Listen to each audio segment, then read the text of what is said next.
এই যে সকলের সম্মিলিত যে প্রচেষ্টা, এই প্রচেষ্টা দেখে কেউ হাত গুটিয়ে বসে থাকতে পারবে না। আমরা যেটা শুনেছি যে এক একটা মসজিদ থেকে ৮ কোটি ১০ কোটি টাকা দিয়ে দিচ্ছে। তারপরে আসন্ন যে পূজা, সেই অনুষ্ঠান বন্ধ করে তাদের যে আড়ম্বর করে যে আয়োজন করে সেগুলো বন্ধ করে দিচ্ছে, দিয়ে তাদের যতটুকু সেখান থেকে টাকা পয়সা দেওয়া যায় সেটা তারা কন্ট্রিবিউট করছে। তো সব কিছু মিলিয়ে এটাই তো সম্প্রীতির বাংলাদেশ। এরকম বাংলাদেশই তো আসলে দেখতে চাই আমরা। ছাত্ররা যে এরকম উদ্যোগ নিতে পারে এটা তো পরীক্ষিত। কিছুদিন আগে আমাদের যে বিজয়, যে স্বাধীনতা, এটা তো ছাত্রদের এই আন্তরিকতা এবং তাদের সাহস, তাদের একাগ্রতা, সেটারই তো ফসল ওই স্বাধীনতা। তার পরপরই আমাদের প্রকৃতিগতভাবে একটা দুর্যোগের মোকাবেলা করতে হচ্ছে।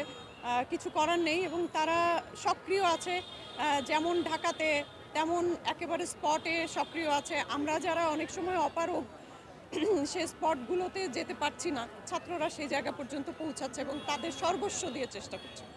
আমাদের একটা টিম ফেনীতে আরও 2 দিন আগে চলে গেছে, ওদের সাথে আমার সরাসরি যোগাযোগ হচ্ছে। সেখানে আমরা ফিনান্সিয়ালি ইনভলভ আছি এবং আরও ফান্ড কালেক্ট করার চেষ্টা করছি। আমরা এখান থেকে কালেক্ট করে পাঠানোর চেষ্টা করছি, পাঠাচ্ছি এবং সেটা দিয়েই তারা ওখানে কাজ করছে। আর এখানে থেকে তো এই যে প্যাকেজিংয়ে লোকের দরকার ছিল, তো আর ঘরে বসে থাকা গেল না।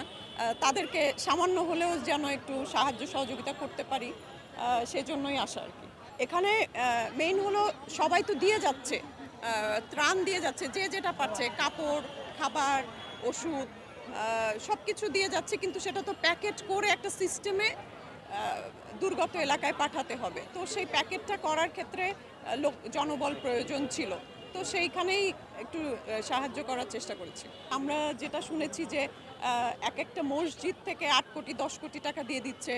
তারপরে আসন্ন যে পূজা, সেই অনুষ্ঠান বন্ধ করে তাদের যে আড়ম্বর করে যে আয়োজন করে সেগুলো বন্ধ করে দিচ্ছে, দিয়ে তাদের যতটুকু সেখান থেকে টাকা পয়সা দেওয়া যায় সেটা তারা কন্ট্রিবিউট করছে। তো সব কিছু মিলিয়ে এটাই তো সম্প্রীতির বাংলাদেশ। এরকম বাংলাদেশই তো আসলে দেখতে চাই আমরা।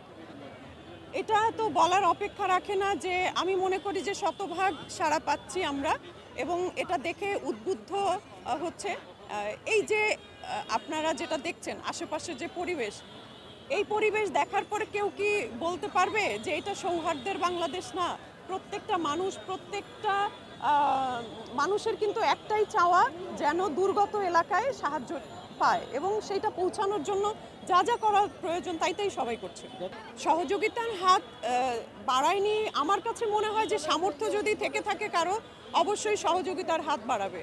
যদি সামর্থ্য থেকেই থাকে অবশ্যই সহযোগিতার হাত বাড়াবে। যারা সহযোগিতার হাত বাড়ায়নি, হয়তোবা সামর্থ্য নেই, অথবা সদিচ্ছার অভাবও অনেক সময় হয়। তো আমি মনে করব যে এই যে সকলের সম্মিলিত যে প্রচেষ্টা, এই প্রচেষ্টা দেখে কেউ হাত গুটিয়ে বসে থাকতে পারবে না। কারণ বাঙালি সবাই আসলে একত্রে বাঁচতে পছন্দ করে, সৌহার্দ্যের মধ্যে বাঁচতে পছন্দ করে, সেটা বারবার প্রমাণ হয়ে যাচ্ছে। তো নিশ্চয়ই তারাও এই ভিড়ে যোগ দেবেন।